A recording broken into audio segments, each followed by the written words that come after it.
Guys, Dirty December in Lagos is really getting a shock up, and a lot of people are really feeling the heat right now.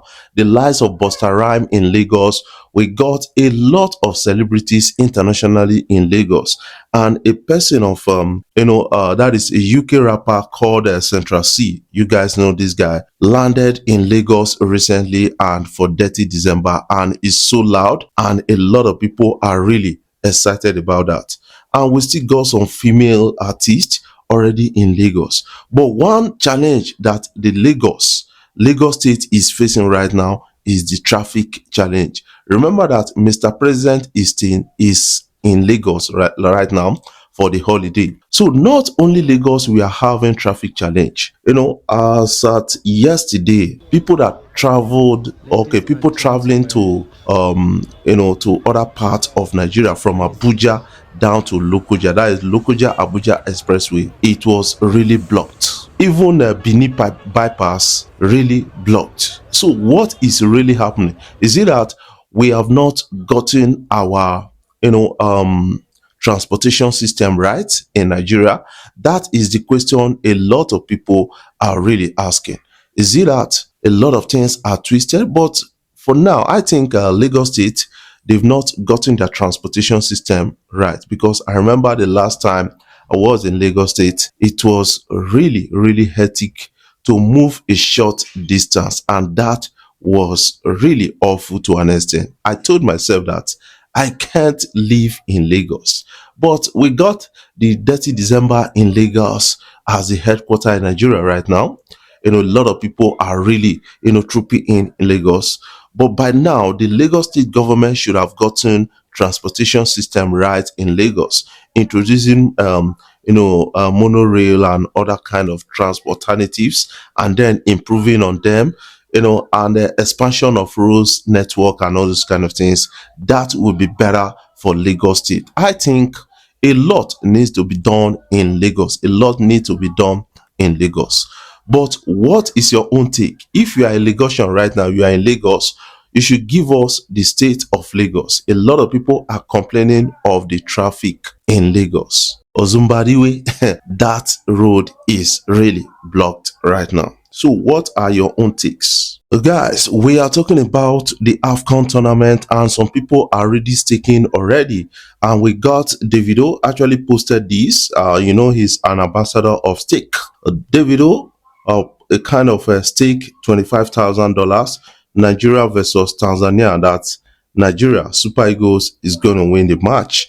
And if they win the match, Davido is going to cash out for real. He said both teams to score, and then yes, Nigeria is winning. Yes, that is something that Davido actually staked, and is going to come off with cash out $96.564,000, staking $25,000. So what do you think about the match? Do you think that is going to actually hold? That is, Davido is going to actually lose out or win? I want you to put that in the comment section. But on my own take, I feel that Davido is going to really cash out, because I feel that they are going to score. Both countries are going to score, but Nigeria is going to win at the end of the day. So that is my own feeling. So I don't know the number of goals they are going to win with. So this guy has actually staked something. I hope he really cashes out. We got something coming in from CAF. CAF is coming out to say AFCON will now be held every 4 years after the 2028 edition. They are playing the 2025 or 2026 edition. So after the 2028, the next one, so AFCON will be heard every 4 years. That is where they are returning to.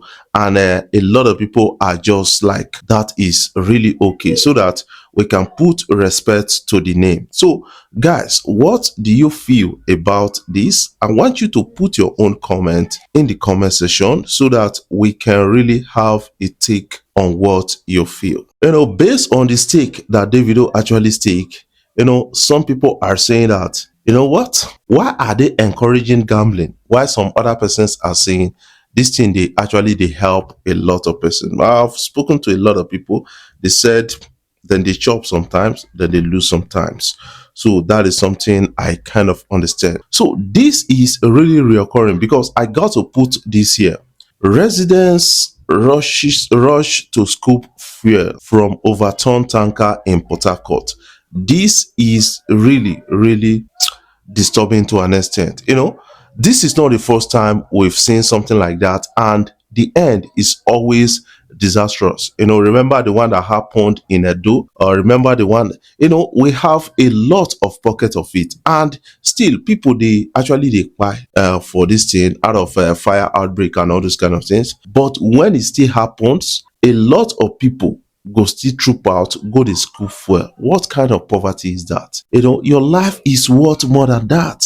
So based on report, according to a report, residents rushed to scoop fuel from overturned tanker in Port Harcourt.